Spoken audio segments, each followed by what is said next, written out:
Assalamualaikum warahmatullahi wabarakatuh. Halo semua, salam Pancasila. Di sini kami akan menampilkan podcast Pancaswara yang bertema nilai-nilai Pancasila dalam kehidupan sehari-hari. Pertama, perkenalkan saya Naila Putri Hanifah. Saya Muhammad Farid Cakbani. Saya Ustadzah Amalia Salihah. Saya Tis Atafarida Alam. Saya Lucy Sarliana Maudi. Saya Gabriela Fiona Astrid. Saya Laudia Bunga Yuarista. Saya Nadia Stianing Tias. Saya Najla Zakia Huwaida. Saya Yeskiel Putra Wijaksono. Selamat menyaksikan.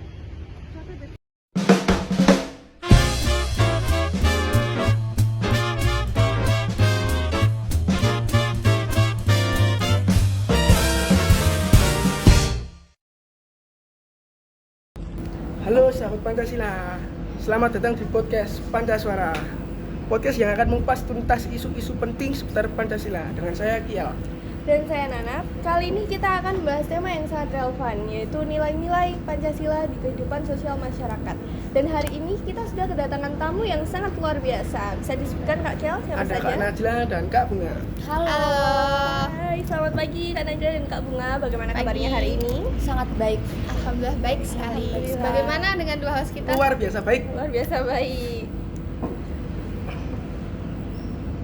Langsung saja kita mulai dengan Kak Najla dan Kak Bunga.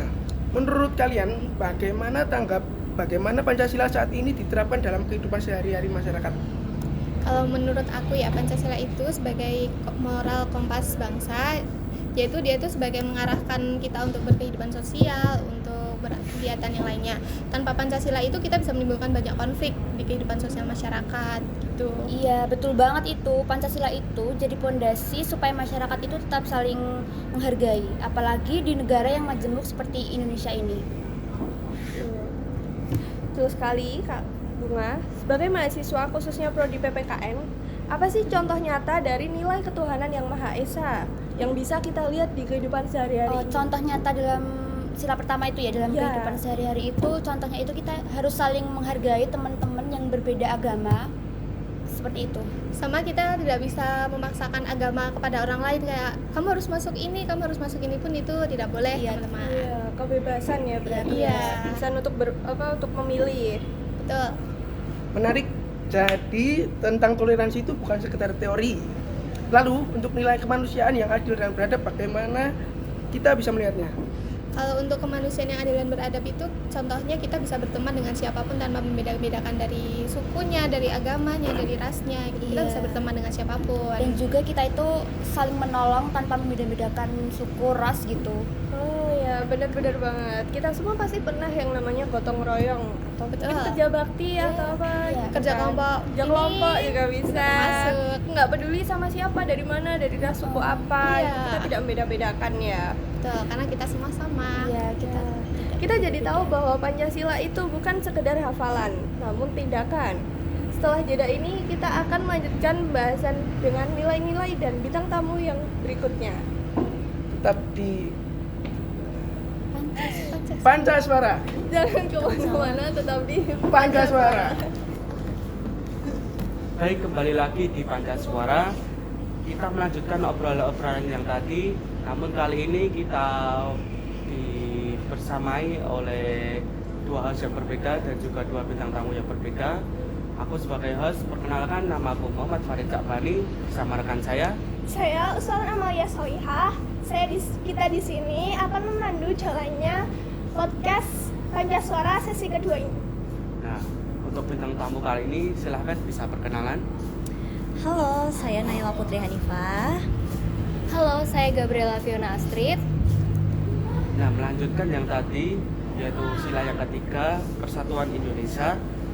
Dalam kehidupan sehari-hari, menurut kalian gimana sih cara kita menjaga persatuan di tengah-tengah banyak keragaman? Kalau untuk dari kami, kita bisa lewat kegiatan komunitas. Salah satu contohnya yaitu saat perayaan 17 Agustus. Semua suku dan agama ikut serta dalam hal ini. Ini malah menunjukkan bahwa perbedaan itu adalah penambahan kekuatan. Dari jawaban kalian tadi, ada nggak sih kira-kira tantangannya? Kalau untuk tantangannya yang pastinya sih ada ya. Salah satu contohnya mungkin saat kita sibuk menyiapkan persiapan untuk merayakan 17 Agustus. Itu kan harus dipersiapkan dari jauh-jauh hari sebelumnya. Itu mungkin kita butuh banyak kontribusi dari beberapa warga desa untuk menyiapkan hal tersebut. Nah, untuk dalam kontribusi tersebut kita pastinya butuh banyak orang untuk yang mempersiapkan acara tersebut, tapi mungkin hanya beberapa orang yang dapat berkontribusi di acara tersebut karena adanya kesibukan yang dimiliki setiap pribadinya kan. Nah, itu menurutku salah satu tantangan yang kita hadapi. Wah, sangat menginspirasi ya. Kali ini untuk Fiona sendiri, menurut kamu apa sih peran sila keempat, yaitu kerakyatan yang dipimpin oleh hikmat kebijaksanaan dalam permusyawaratan perwakilan?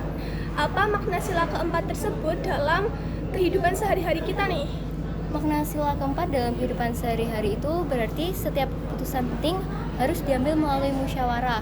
Misalnya nih ya, di lingkungan RT atau RW, musyawarah digunakan untuk menentukan iuran atau program kerja.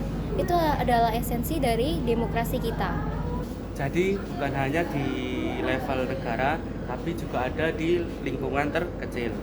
Nah, yang terakhir yaitu sila yang kelima, keadilan sosial bagi seluruh rakyat Indonesia. Bagaimana menurut kalian cara kita mewujudkannya? Dari hal tersebut, cara kita untuk mewujudkannya yaitu dengan memastikan tidak ada desa yang tertinggal. Di desa kami itu punya program yaitu bantuan untuk keluarga yang kurang mampu. Semua keputusan itu diambil secara transparan dan adil untuk seluruh warga desa. Betul sekali nih, keadilan sosial adalah tanggung jawab kita bersama. Kita harus saling membantu dan memastikan setiap orang punya kesempatan yang sama. Luar biasa sekali untuk dua bintang tamu kita. Pembahasan kita hari ini membuka mata bahwa nilai-nilai Pancasila hidup di tengah masyarakat. Dengan menerapkan nilai-nilainya, kita bisa menciptakan masyarakat yang harmonis dan sejahtera. Baik, cukup sampai di sini podcast kita. Terima kasih kepada bintang tamu yang luar biasa ini atas wawasan ilmu yang dibagikan. Sampai jumpa di kesempatan berikutnya. Jangan lupa terus tanamkan nilai-nilai Pancasila dalam setiap langkah kita. Salam Pancasila. Terima kasih sudah menyaksikan video podcast kami. See you next time. Wassalamualaikum warahmatullahi wabarakatuh.